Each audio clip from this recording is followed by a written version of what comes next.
Jaya Radha Madhava Kunja Bihari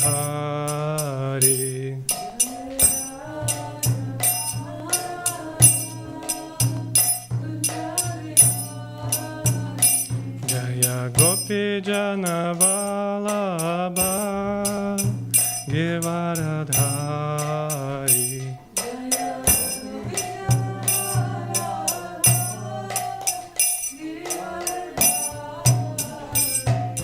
Yashodanandana Vraja Jana Ranjana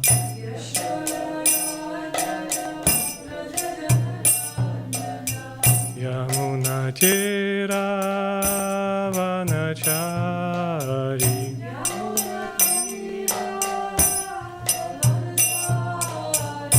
Jaya Radha Madhava Kunja Bihari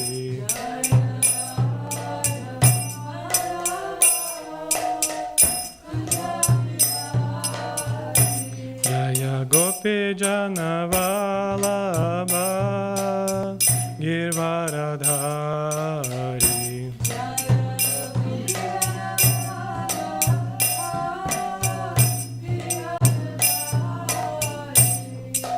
Yashodanandana Vraja Jana Ranjana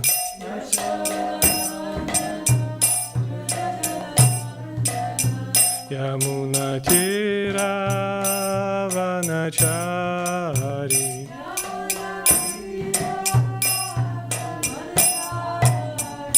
Jaya Radha Madhava Kunja Bihari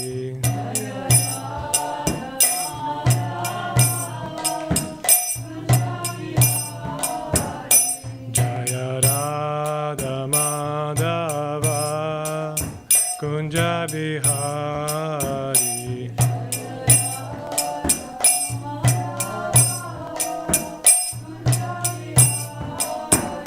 Hare Krishna Krishna Krishna Hare Hare Hare Rama Rama Rama Hare Hare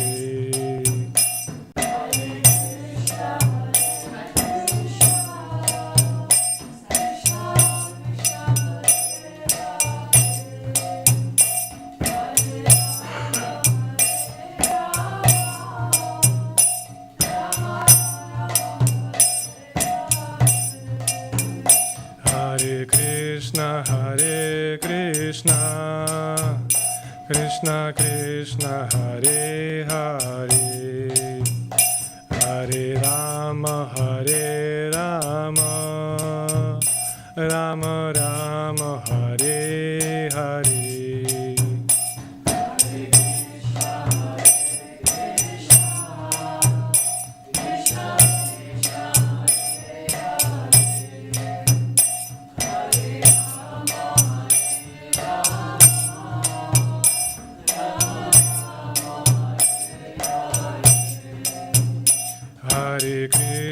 Hare Krishna Krishna Krishna Hare Hare Hare Rama Rama Rama Hare Hare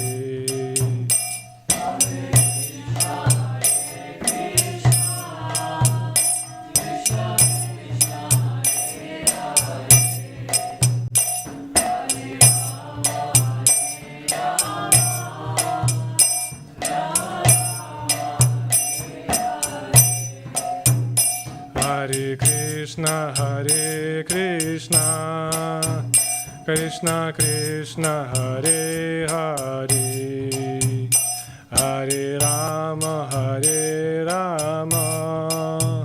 Rama Rama Hare Hare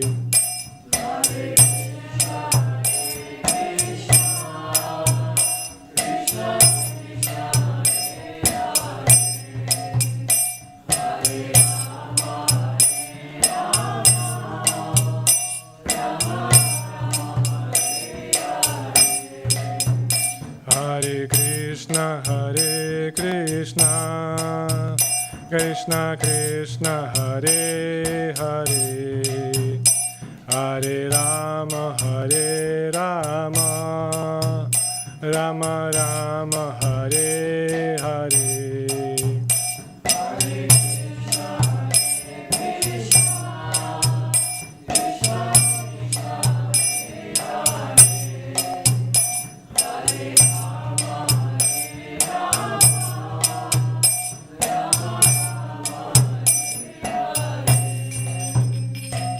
Jagannath Baladev Subhadra Devi ki, Shri Gauranta ki, Srila Prabhupada ki.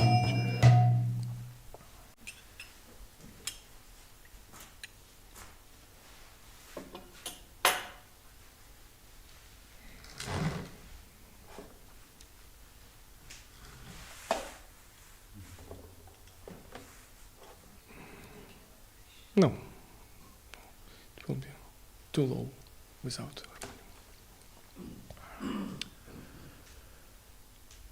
Om Namo Bhagavate Vasudevaya. Om Namo Bhagavate Vasudevaya. Om Namo Bhagavate Vasudevaya.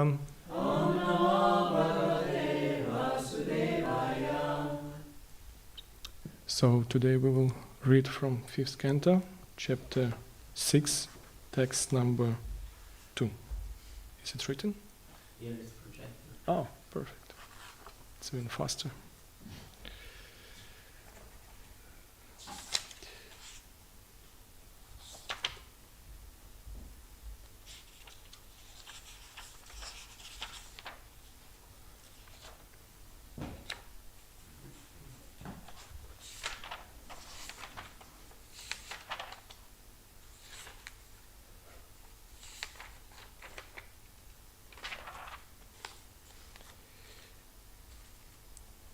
It's a prose, so I will read as it is.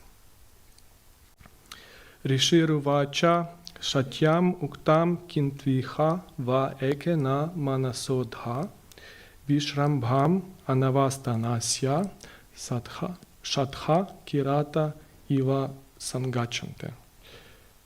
Does anyone want to read?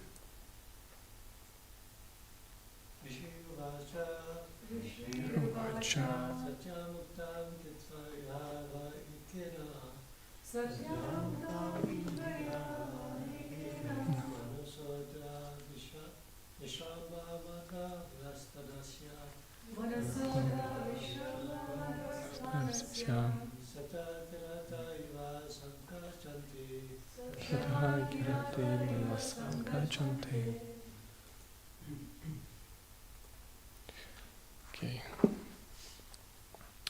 Rishiruvacha. Shukadeva Goswami said, Satyam, the correct thing. Uktam, have said. Kintu, but. Iha, in this material world. Va, either. Eke, some. Na, not.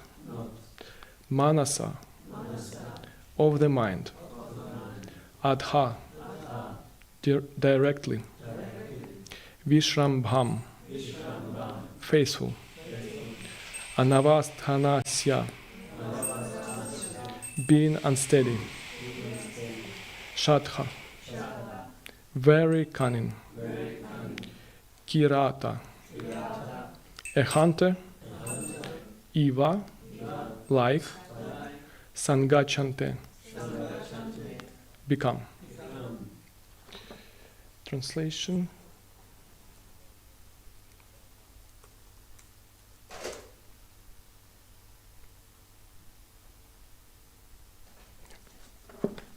Srila Shukadeva Goswami replied, "My dear king, you have spoken correctly. However, after capturing animals, a cunning hunter does not put faith in them, for they might run away. Similarly, those who are advanced in spiritual life do not put faith in the mind. Indeed, they always remain vigilant and watch the mind's action. Put by His Divine Grace A.C. Bhaktivedanta Swami Prabhupada. In Bhagavad Gita 18.5, Lord Krishna says, Yagya dana tapa karma natyayam karyam eva tat. Yagyo danam tapas chaiva pavanani manishinam. Acts of sacrifice, charity and penance are not to be given up but should be performed. Indeed, sacrifice, charity and penance purify even the great souls. End of the quote. Even one who has renounced the world and has taken sannyasa should not renounce chanting the Hare Krishna Mahamantra. Renunciation does not mean that one has to renounce Sankirtana Yagya. Similarly, one should not renounce charity or tapasya. The yoga system for control of the mind and senses must be strictly followed.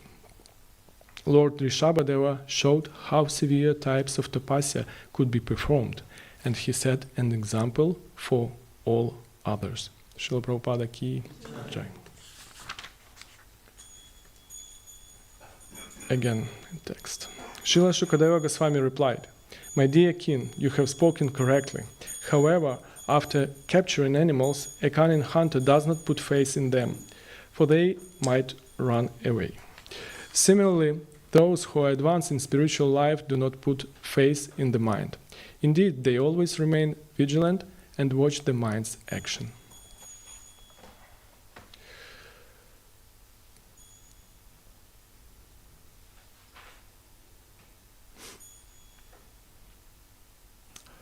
Om Agyana Timirandasya Gyananjana Shalakaya Chakshurun Militam Yena Tasmai Shri Gurave Namaha Shri Chaitanya Manobishtam Stapitam Yena Bhutale Swayam Rupam Kadamayam Dadati Swapadantikam Vanchakalpatarubhyascha Kripasindubhya Evacha Patitanam Pavanebhyo Vaishnavabhyo Namo Namaha Jai Shri Krishna Chaitanya Prabhu Nityananda Shri Advaita Gadadhara Shivasadi Gaura Bhakta Vrinda Hare Krishna, Krishna Krishna, Hare Hare, Hare Rama, Rama Rama, Hare Hare.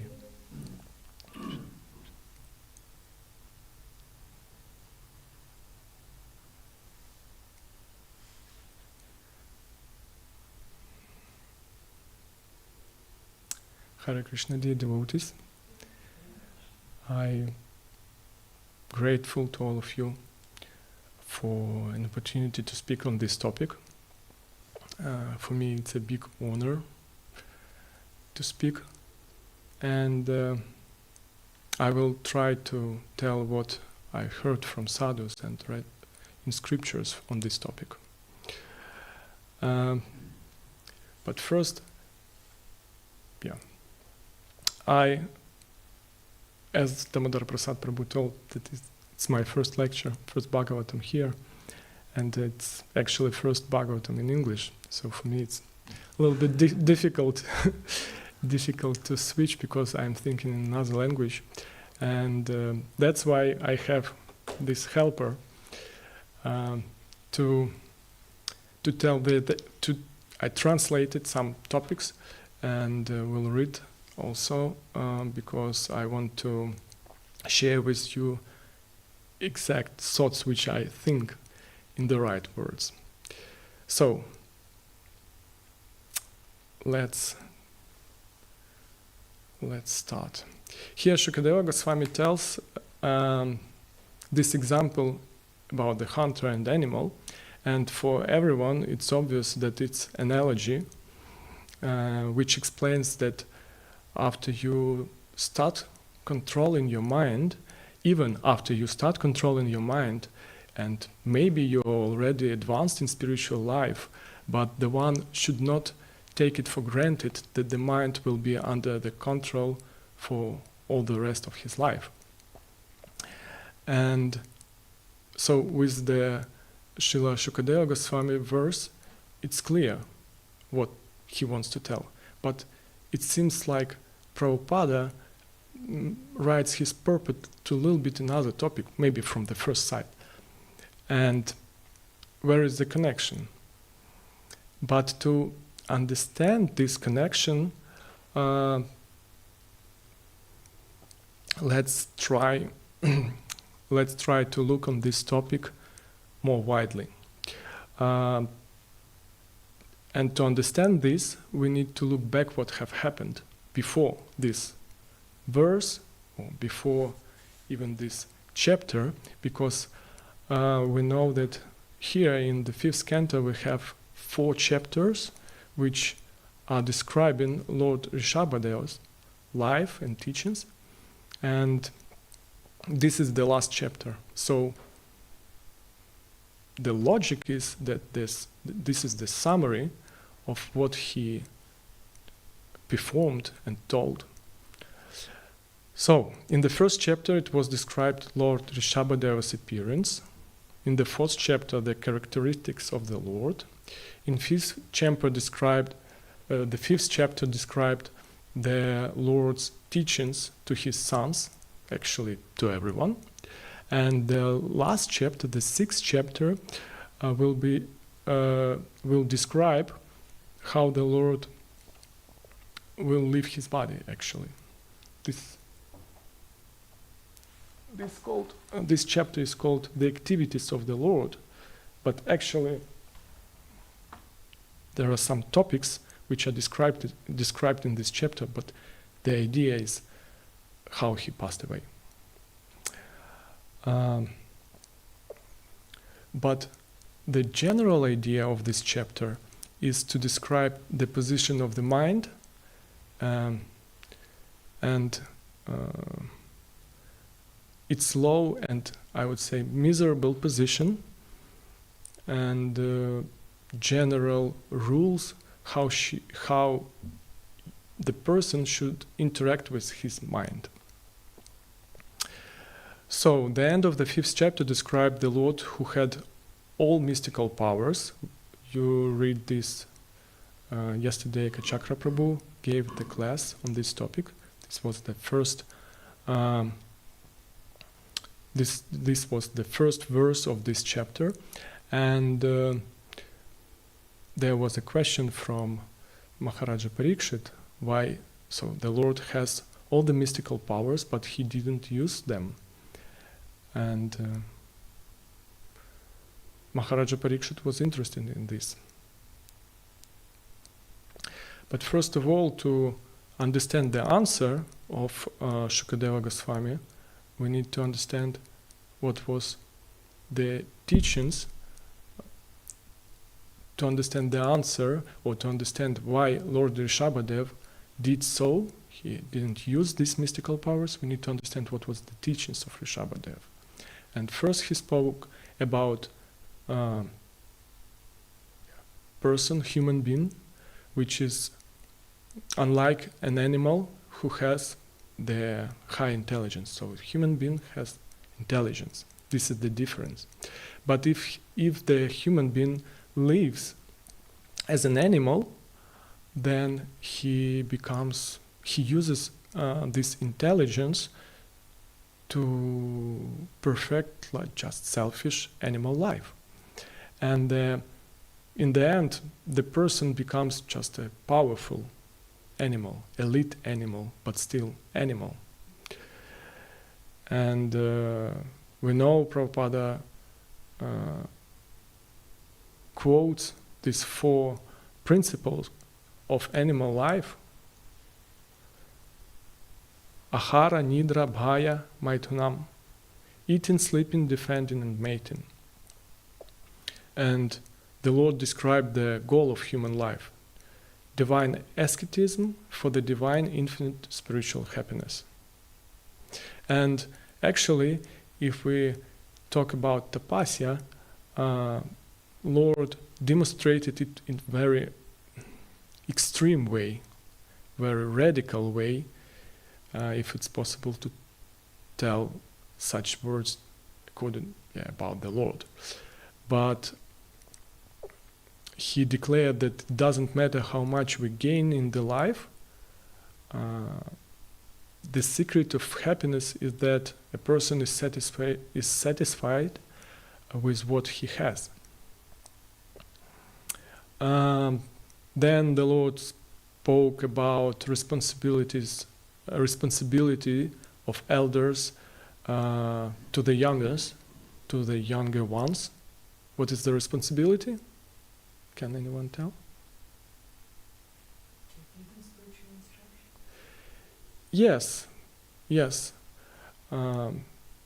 Otherwise, the responsibility is to bring them to the God, to the Lord. Otherwise, this person considered and should not become an elder. And also he told that Bharata should be the elder among them, and they should follow him as the elder. And after that he told about how should they avoid feeling envy towards anyone and being unfriendly toward, again, anyone, because the Lord is in everyone's heart. And in the end he left. He just left everything and went into renunciation. And in this stage he showed complete disregard for body and mind. And this is the topic of our today's verse.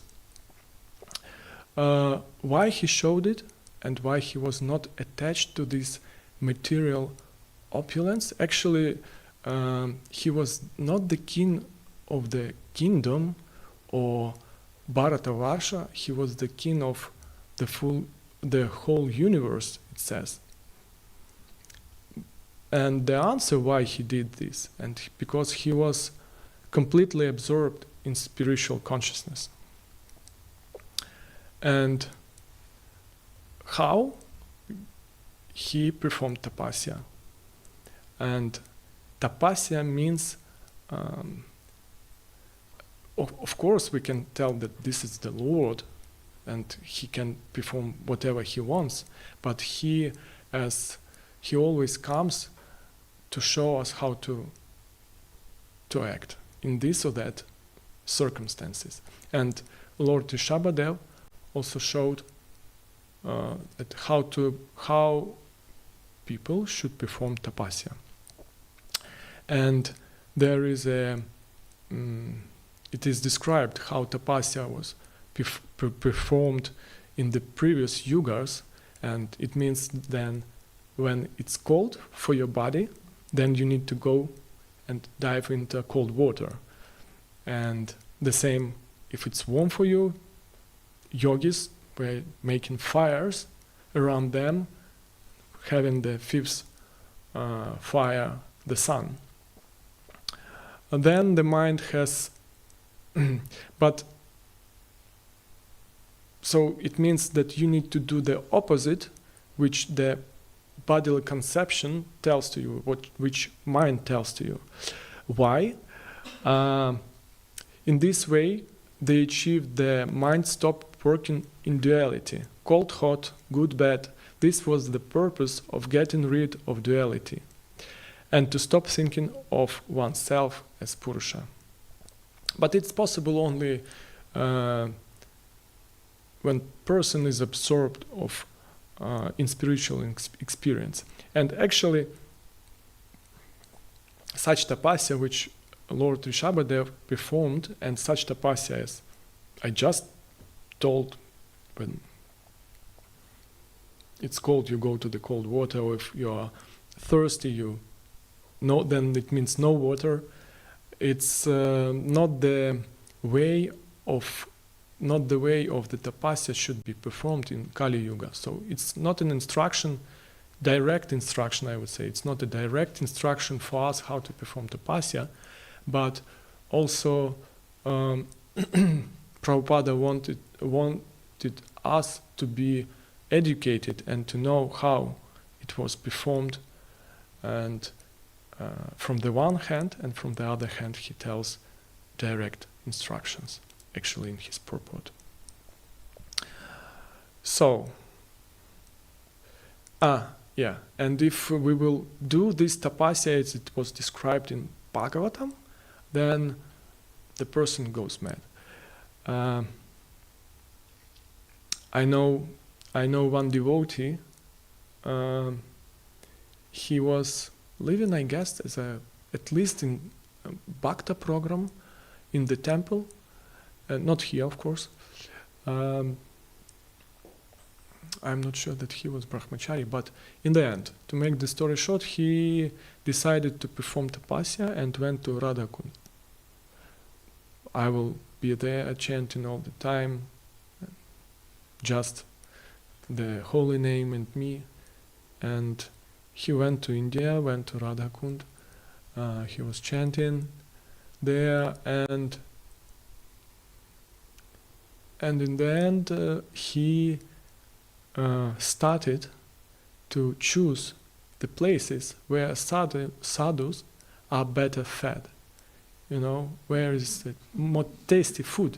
So the mind conquered him, and eventually he returned to Kiev, but the problem was that he never came to the temple again. And I was told that he was sitting at home listening to metal music, playing video games, and eating halava.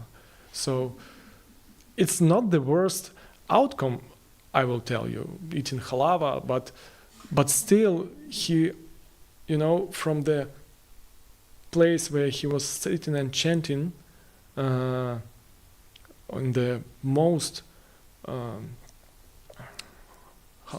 auspicious place in the whole universe, and he's back in Kiev and doing whatever he wants. It was quite a short period of time, and so mind is very powerful. And the summary of this point is that the soul can be satisfied only with spiritual things. Body and mind do not make it happy. And we read in the first text of the 5th chapter, Lord says, Brahma saukyam tvanantam. By such activity one's heart is purified, and when one attains this position, he attains internal, blissful life, which is transcendental to material happiness and which continues forever. So, returning to Maharaja Parikshit's question in the previous verse, why Rishabhadeva did so or didn't use his mystic powers,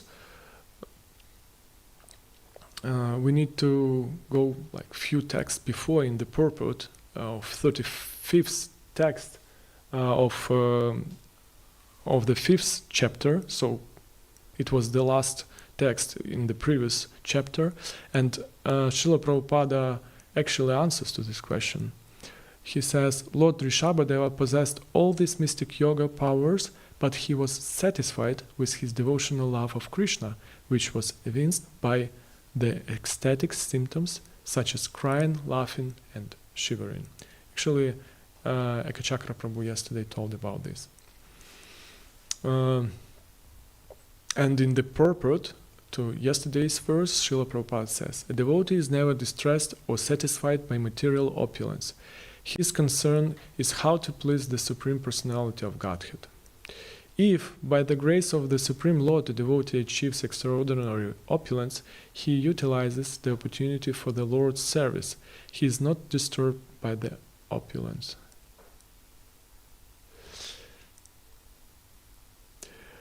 So, this means that the devotee doesn't live on the external level.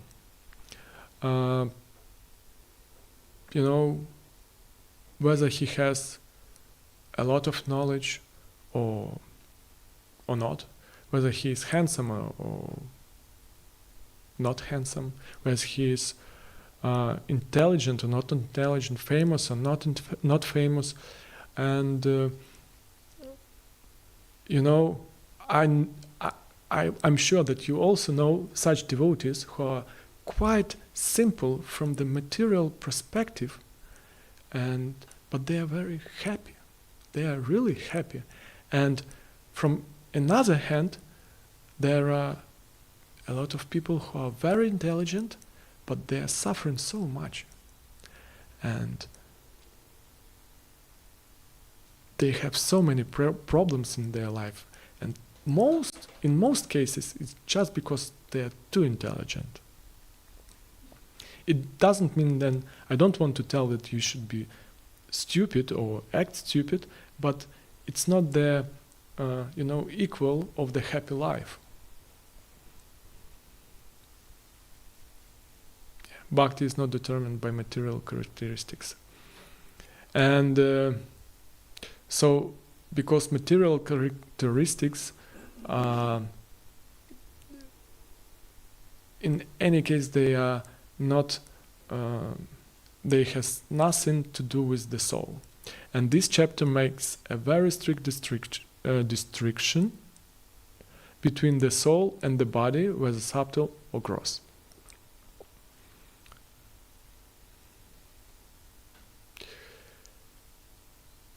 In any situation, the devotee considers external circumstances, conditions, as a possibility to offer his devotion to the Lord. Of course, we can have some internal dialogue with the Lord. No one hears it. But in general, we show our love externally by offering something to the Lord. But of course, the Lord doesn't need anything from us except love. And we can show this love to the Lord with attributes of body and mind, such as property, our time, our talents, our efforts, money, whatever. But it's all external things, and we show our love to the God with these things. And Parikshit Maharaja asks his question. Why a devotee who can engage everything in the spirit of Yukta Vairagya to serve the Lord doesn't engage the mystic powers? And this verse, second verse of this chapter, starts the Maharaja's or Shukadeva Goswami's answer to this topic from text 2 to text 5. And Shukadeva Goswami doesn't reply, like one syllable answer in this way, because he uses this as opportunity to preach and to give wider answer, to give it more widely. And interesting that Vishwanath Chakravarti Thakur, in his purport for this verse, for one who read Vishwanath Chakravarti Thakur's purports, he not often, but from time to time, he uses such technique of his purports. He makes this voice-over dialogue. So it can be even about one word which is written in the verse, but he can show the big dialogue which means this word between participants of this conversation. And here it's not the voice-over dialogue, but still he writes. I will read it. It's not a big purport, but there are a lot of examples. So, you have spoken correctly. The mystic powers should not give problems. However, intelligent person never put faith in the mind. Why? The mind at every moment takes on a new condition. Becoming pure, the mind immediately becomes impure. The degraded kirata, cunning person after and now he shows examples. The degraded, cunning person, after showing friendship, kills the trusting person after robbing him. After showing its purity, with power not to be influenced by lust and anger, one day the mind makes the sadhaka, who has become lax in effort, to fall down by a sudden appearance of lust or anger. Through the low-born person constantly studies dharma and shows good character and is trusted even in the treasury, he sometimes commits theft, since his nature is difficult to give up. So, Vishwanath Chakravarti Thakur talks about nature, and that especially it's important for the people who are born not in Vaishnava families, maybe. For Western people especially, these circumstances in which you were born and raised, by whom, are very important. Very important in the training your mind, how to act in this or that situation. So I will continue, it's almost the end of the purport. Yeah. Similarly, though one trusts the mind which has been purified by sense control and mind control and has become fixed in hearing and meditation, the uncontrolled mind becomes absorbed in sinful object when gives the opportunity and takes away discriminating knowledge. So, just a small opportunity, mind captures it, and it could be an end. Just to show what is happening in the mind, it's not super reliable to refer to some modern studies, let's say, but I want to read some statistics of about the mind, which was studied by Queen's University from Canada in 2020. So, key studies and findings. Researchers from Queen's University in Canada developed a method to track thought worms, which are transitions between individual thoughts. They found that on average, a person generates about 6,000 thoughts per day. This figure is more realistic and scientifically grounded than the other cited unverified number of 60,000 thoughts.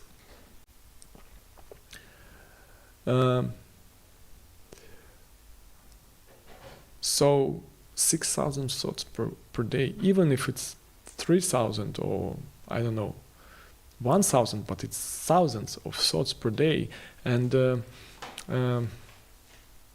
types of thoughts. They even in their summary they wrote types of thoughts. Thoughts can be categorized into several types: conscious thoughts, planning, problem solving, or reflecting on life; automatic thoughts, quick ideas or reactions, often linked to habits or emotions. And the third is background brain activity, ongoing processing of information even when we are not aware of it. It's a subconscious, like... Yeah, so something happened, you didn't realize this, but still it influenced on your mind. And factors influencing thought frequency. Personality traits, I will not read it. Stress levels, it's clear. And so when we have too much stress, the quantity of thoughts in our mind, our mind generates more thoughts. And especially if you are in stress, your thoughts are about this. So not some pure things are in your head. And the third point of these factors is meditation and mindfulness. Even these researchers, they say that practices like meditation can reduce the number of chaotic thoughts, helping to focus the mind. Even they insist on meditation, let's say. Yeah. Coming back to our topic, in Bhagavad Gita 3:42, the Lord says, I will read the translation of the text. The working senses are superior to dull matter. Mind is higher than the senses. Intelligence is still higher than the mind, and he, the soul, is even higher than the intelligence. Purport. The senses are different outlets for the activities of lust. From the very beginning, Srila Prabhupada says that we are in trouble, let's say.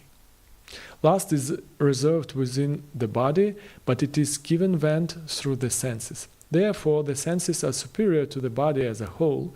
These outlets are not in use when there is superior consciousness or Krishna consciousness. But even though the soul is the master of intelligence and mind, and the senses also still, unless it is strengthened by association with Krishna in Krishna consciousness, there is every chance of falling down due to the agitated mind. So, in other words, even after conquering the mind, man must, the person should be very attentive. Oh, we don't have too much time. I will try to speed up.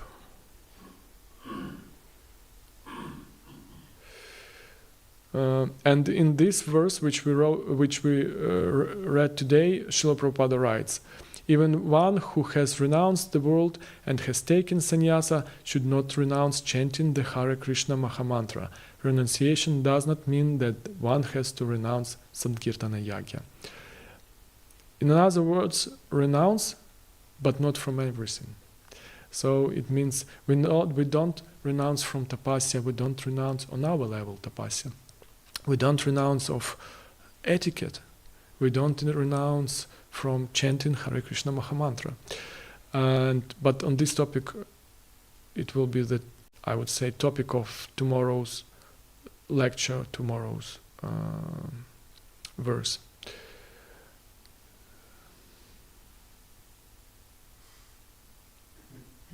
Yeah, and in these verses, Prabhupada says that the strong or powerful practice will not help.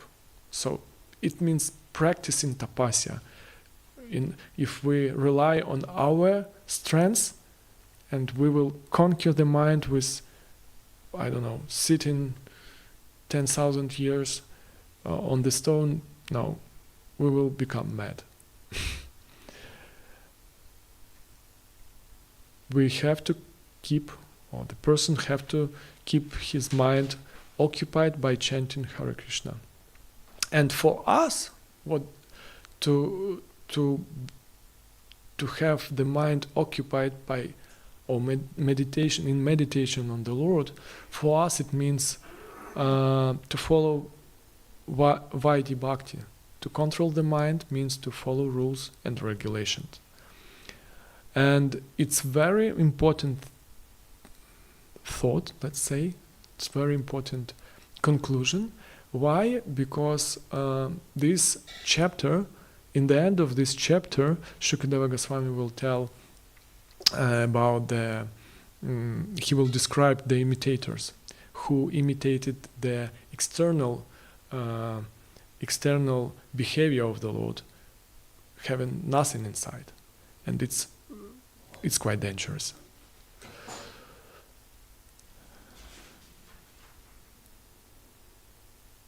Yeah, and also this chapter talks about setting aside the gross body conception, because sometimes on the gross body, Jagannath Baladev Subhadra Devi ki jai, Shri Gauranta ki jai. because sometimes at the gross body level we can control ourselves.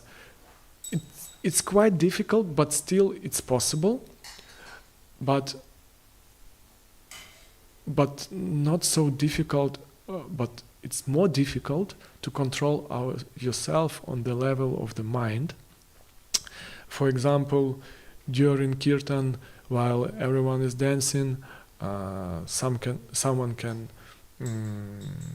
step on your feet, or not like this. Someone can jump on your feet, and maybe from external point of view you will not be mad, you will not shout, you will not push him or her, but it's more difficult to interact with the mind and do not offend, like, oh, look where you step in and so on. It's more difficult. It's more difficult, and it's very difficult to set aside the identification with the ideas of the mind.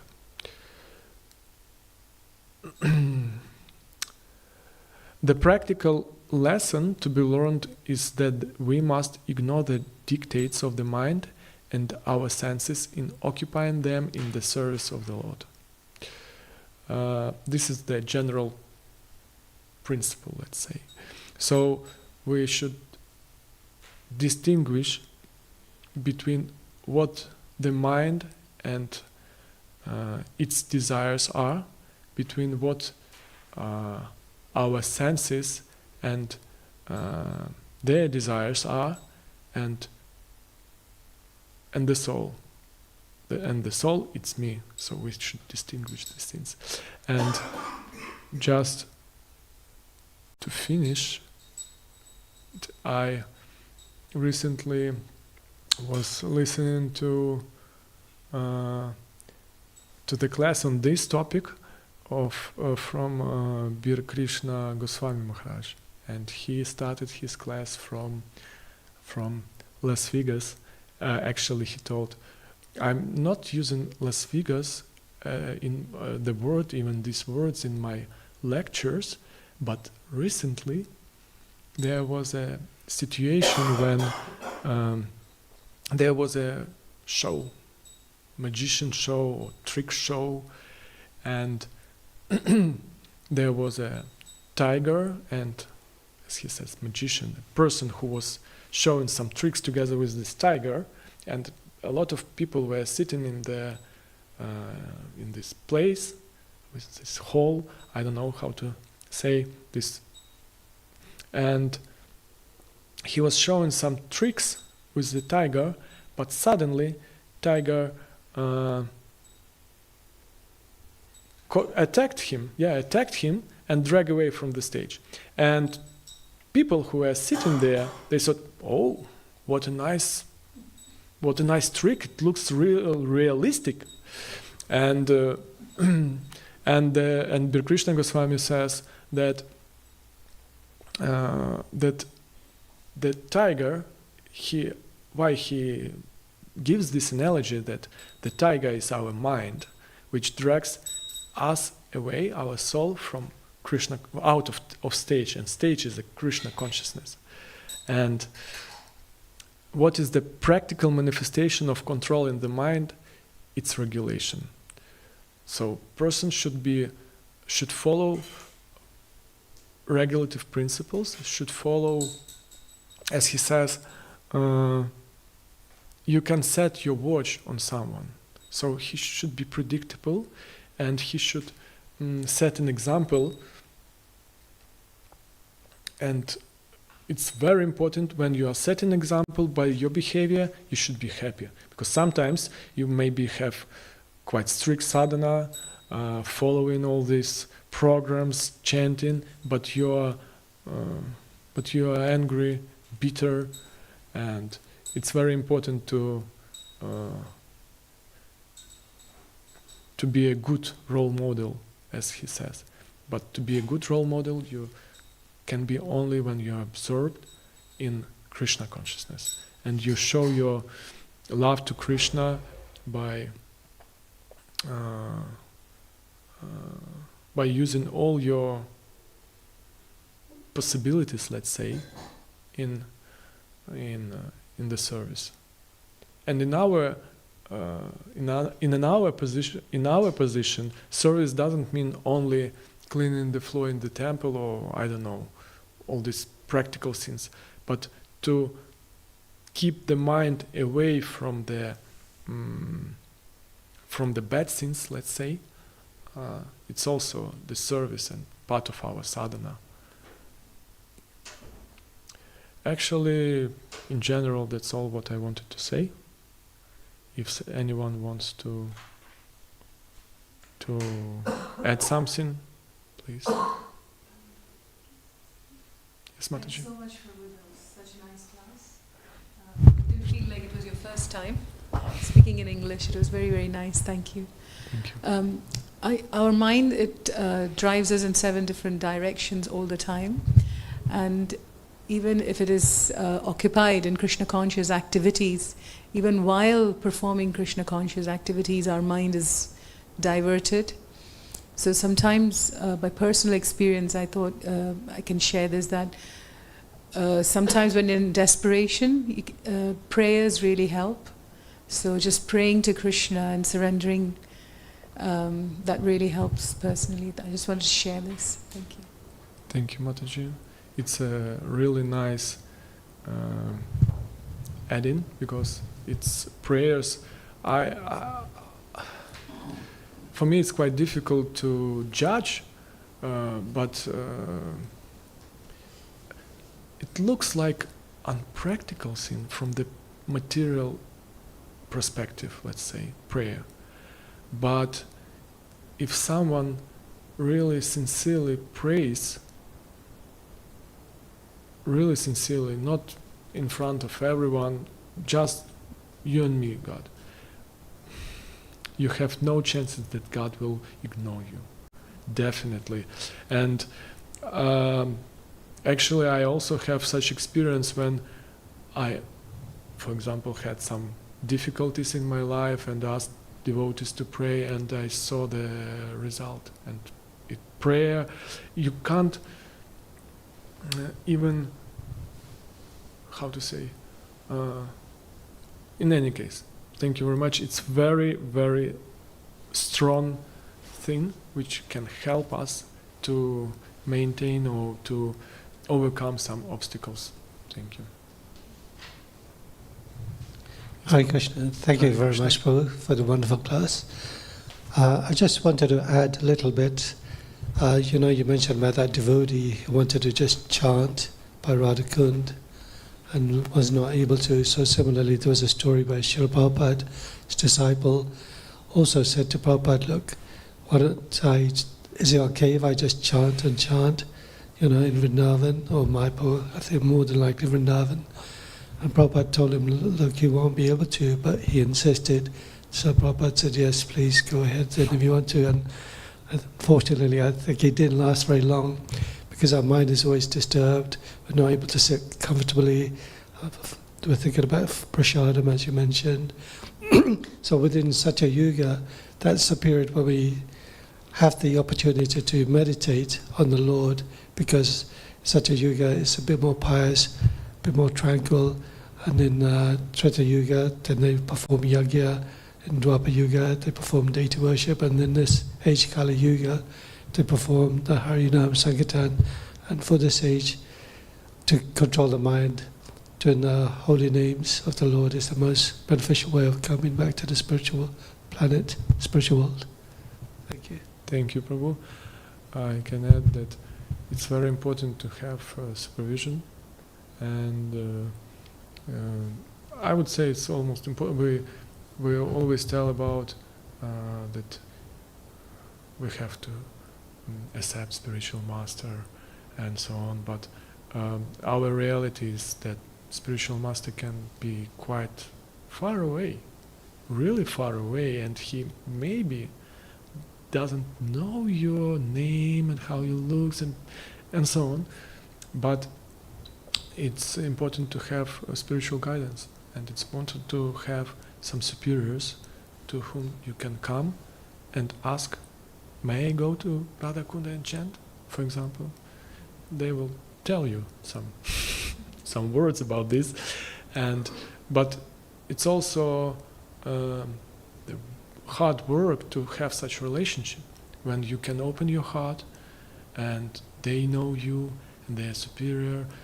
You have perfect scenario to have a counselor or some shiksha gurus for you, really, who are on another level, who are more, who has more experience and so on. And in general, it's impossible to go to, how to say, to improve in spiritual life without, not every day maybe, but without guidance, when you can come and ask directly, should I go or not? Because even if you have some relationship with spiritual master, as you just told Prabhu in this story, Prabhupada, for us it's clear that it's nonsense to go to Radhakunda, because we know this, we heard these stories, we heard millions of times Srila Prabhupada wrote in his purports these things, but sometimes spiritual master doesn't want you to offend him, and he says, okay. And it's not a good way to ask a spiritual master who maybe with whom you don't have such close relationship such questions. It's not fair. You put him in a bad position where he should give you some instructions, and still you should remain in the society after his instructions. Thank you. So, isn't it also said like one should live in a holy place to quickly make progress? So isn't that like kind of okay? Maybe it's not in Radhakund, but in Vrindavan, it would surely be beneficial or not? Why we should go to the holy places? What is the reason why we go to the holy places according to Srila Prabhupada? Also it said that would be beneficial to live in a holy place, right? Can be the temple, but could be Mayapur or Vrindavan, right? It depends. It depends. You just heard several stories about Radhakund. It's the most auspicious place in the world, but in the end it was the end of the spiritual life when you reached there. And Srila Prabhupada writes that it's impossible to reach Radhakunda or Vrindavan just buying the ticket for the train or plane. And in Chaitanya Charitamrita it says that you should go to the holy places, and it will be offense. Actually, it will be offense in Madhya Lila 6th chapter, if I'm not mistaken. It's written, it will be offense if you go to the holy place to bathe in the holy rivers. You should go to the holy place to talk to and to get the instructions from sadhus who are living there. So in the end, it's communication, and you are like a humble disciple or person. Ask what to do, but not decide, okay. And you also said that temple is the holy place. We have the Lord here. We have the Lord here. So, and today we also, actually Rishabhadeva says in the previous chapter, in the 5th chapter, if I'm not mistaken, it was in the 5th chapter, that there is no need to travel at all. Why he stopped? Because there is no... it was in this chapter, it will be later a little bit. Why he stopped traveling? Because you should travel, and Srila Prabhupada writes it in the purport, you should travel only in the only one reason for traveling, to preach. That's all. Of course, it's a little bit extreme, but it's it's always better to have high sadhya, high purpose, high target or aim, and lower sadhana, then opposite, And we should know the highest level, and we should strive to reach it. Maybe on I would say, I will tell about myself. Maybe I'm not on this level, but I know it, and I try to do something to reach this level. If it was the answer on your question, if not, just tell me, please. Yeah, thank you. So, but also sometimes you just said, he said you should not travel, but also sometimes he said you also to some person you should visit Vrindavan or Mayapur, right? So I guess it depends on I don't know, on the person, on the progress or whatever, on the situation. You want to answer? Yeah. Just regarding Prabhu's question. Mm-hmm. Is it on? Just regarding Prabhu's question, I just wanted to add that we're still not on the platform of Shuddha Sattva or the pure goodness, but there are examples in our scriptures of devotees who are in pure goodness. For example, even Chaitanya Mahaprabhu, even though he was traveling, but at the end he was in seclusion and he stayed in one place, and he was completely immersed in Krishna. And Srila Prabhupada is a beautiful example of pure goodness, and who was always situated in pure goodness, but he chose to go travel, preach, take Krishna consciousness everywhere till the end of his life.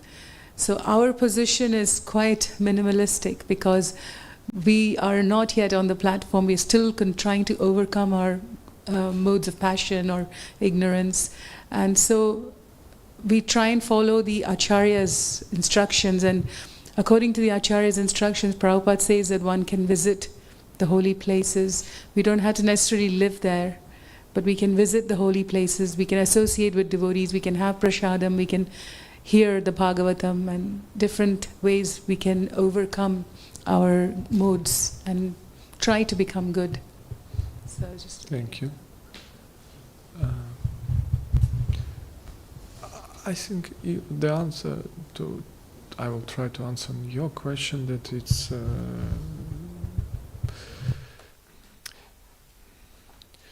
better to have instructions. I can tell you my personal realization, just a short story which happened to me last month. I visited India, and I purposely traveled to meet my Guru Maharaj, and it happened that he left the next day, so I saw him maybe 1 hour, and I had no personal talk. In India he is unreachable, let's say. And then I stayed there because there were some circumstances. I waited, maybe I will have an opportunity to have darshan. So I stayed, and it was in Mayapur. I stayed there for several days, but I knew that he already went to Calcutta from Mayapur. And I thought that maybe it will be in Calcutta. I was waiting and still stayed in Mayapur.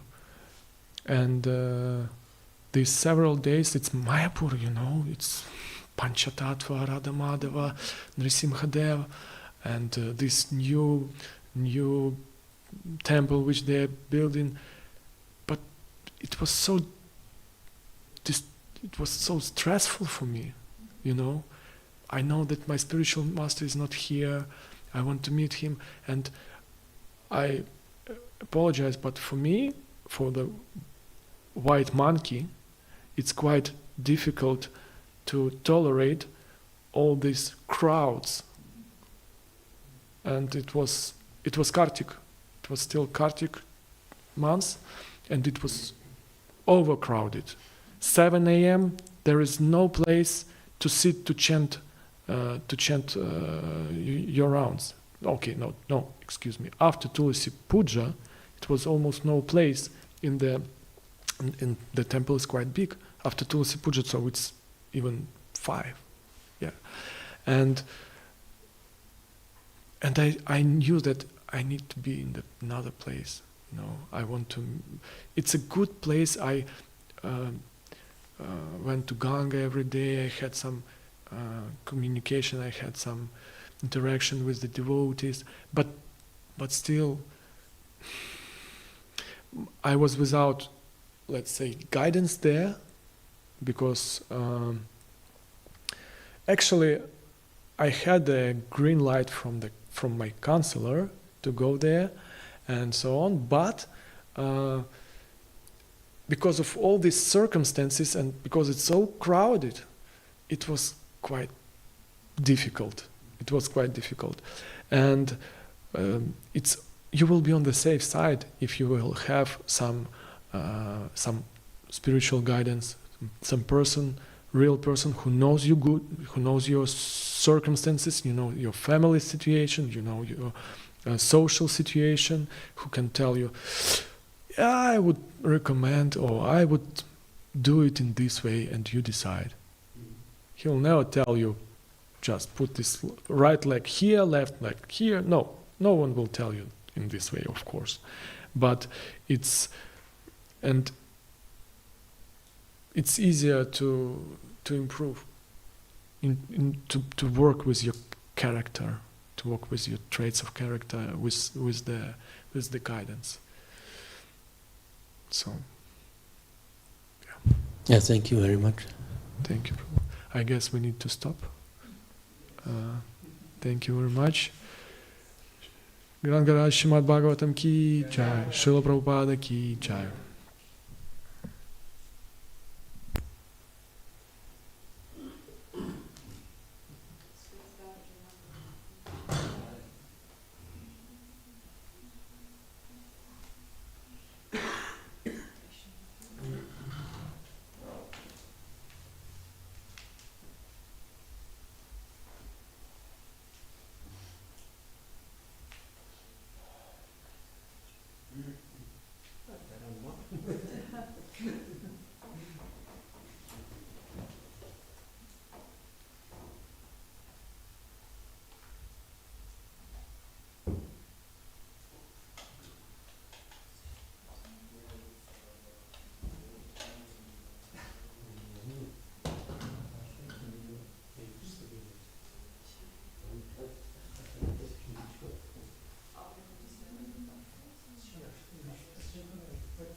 He wasn't. I approached him 2 times per year in Europe.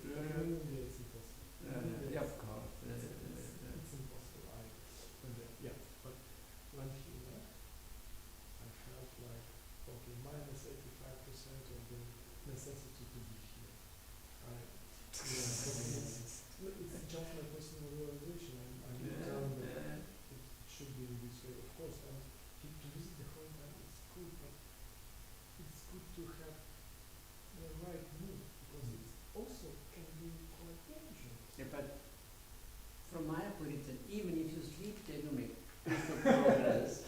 Yes, yes. What you mean when you sleep, that you make progress? Yes, because you know, as my guru always says, in the Holy Dham, Krishna is the curtain behind you, and him is so thin. It's much easier to find Krishna there than here. And this experience I also always have. And also, really, you can, when you can bathe in the ocean, and it's also one of the services which you can perform there. Yeah, of course. Yeah. Yeah, it's easy, but still it's a little bit tricky. But if your guru says you so, it's When I met my guru first time in Radhakund, I was not his disciple at all, because I was so unexperienced. But the first question is, did you take already a bath in Radhakund? Yeah, it's Then we said no, but after we went, of course. It's interesting, so different from guru to guru, right? Yeah, of course, there are gurus even forbid the disciples to take in. Yeah. But it shows that we are all unique, and our guru and Krishna has unique way to our heart. Yes, yes, yes. So our guru is definitely one of the threads which goes to our hearts. To our guru. Yeah, I was also known. Was it? Which was that in India he was living for 7 years in Vrindavan. So like only this moved I know this one, but yeah, it was I don't know. The guy said, "Oh, we should roll in the sand and all kinds of stuff in Bhakti Radha." Yeah, it's a different mood, but yeah, I felt it, and it was a certain mood, and yeah, that was inspiring me actually opened up for this. Yeah. I know many. I know 3, 4 people they had their own property in Radhakund, Western, and all of them had to leave the town. All of them. This is true, but to think I'm on this level, I can live there and have my own house there, that's something else, but I go as pilgrim. Yeah. That's not safe. He's living there for now. I told him, I'm not ready to live here. Yeah, because I'm not so pure. I have still some attachment, and I'm aware of it. And then how can you stay in Radhakund? Even Narada Muni comes to Chicago. Yeah, yeah. We Actually, can go there. yeah, the devotee I said actually is living close to Radhakund. Yeah. Once I had such experience in my book. We were there in London. There was a house of a person who lived there. He was really nice. He was really nice. We had while we were bathing, we were talking, and he told me, he actually was something like this. But anyway, once he asked us to come to his place to sing some functions, so he told me that we want to hear some songs. So we came there, and then he has videos, he sings really nice, sings some songs, but in the end he started to play some nonsense. We had to tell him, okay, thank you, so Yeah. make the story short. And he was of course offended. And in the end, we realized when we had conversation with our seniors, they thought, yeah, I'm looking here, he was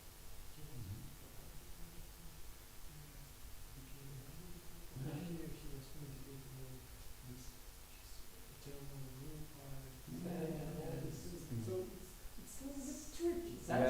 But somehow he's still there, right? So yeah, also that's also. Yeah.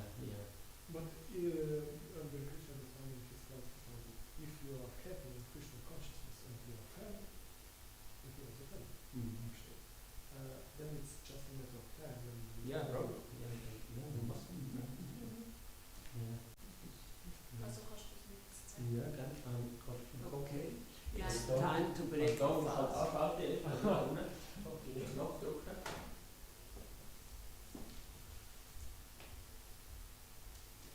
So. Ja. Ist so da.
normalerweise ist das ein Symbol. Aber also ich kann zeigen, wie es am Ende bei mir aussieht. Zum Beispiel. Second screen. Ja, aber das ist, du kannst das Gerät als Gerät als Bildschirm benutzen. Das ist andersrum, was wir eigentlich. Du kannst das Gerät erweitern, du kannst den links, Laptop oder drauf anzeigen. Aber was wir haben ist, dass das stimmt, der drauf anzeigt. Das ist das mit der mir heißt Bildschirmübertragung. Das da. Ich würde das gucken, wenn ich kann zeichnen kann. Das ist schneller als das.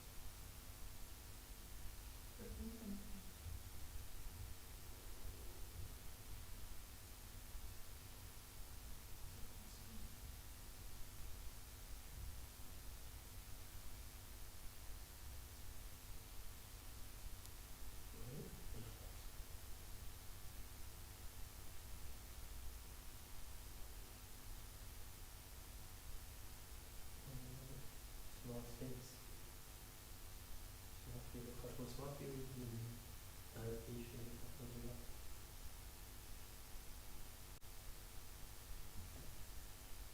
Ja, Smart Streams gibt die Woche.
Krishna wird in unseren Schriften so beschrieben, als ein junger Mann, der in einer ländlichen Gegend wohnt, spirituell ländlich. Und dort ist er ein Kuhhirte und er hat so eine bläuliche Hautfarbe und spielt oben auf seiner Flöte. Ich habe schon gesagt, wir glauben an einen Gott. Wenn man jetzt auf den Altar schaut, sieht man verschiedene Formen und das ist vielleicht ein bisschen verwirrend. Warum? Weil wir einen Gott verlieren. Und die Erklärung von dem ist eigentlich ein Wort, das wir alle auch schon gehört haben, das ist Avatar. Avatar, der Film oder der Zeichentrick, weiß ich nicht was. Avatar kommt aus den vedischen Schriften, das ist ein religiöses Wort. Und Avatar heisst wortwörtlich jemand, der von oben herabkommt. Also eine spirituelle Person, die in die Welt kommt. Das kann Gott sein, kann aber auch ein Lebewesen sein wie wir. Weil wir glauben ja, in der spirituellen Welt gibt es auch Lebewesen. Und so manifestiert sich Gott in verschiedenen Avataren, in verschiedenen Formen. Und da haben wir jetzt 5 Hauptformen, rechts 3, links 2 und einfach als Beispiel, rechts ist Jagannath, ist der Name von dieser Form. Das ist Krishna in einer Form, wo er sehr viel Freude empfindet. Darum hat er so große Augen. Wir verehren die Bildgestalten vom Morgen früh bis am Abend spät. Was denken wir, wenn fängt die Verehrung in so einem hinduistischen Tempel an?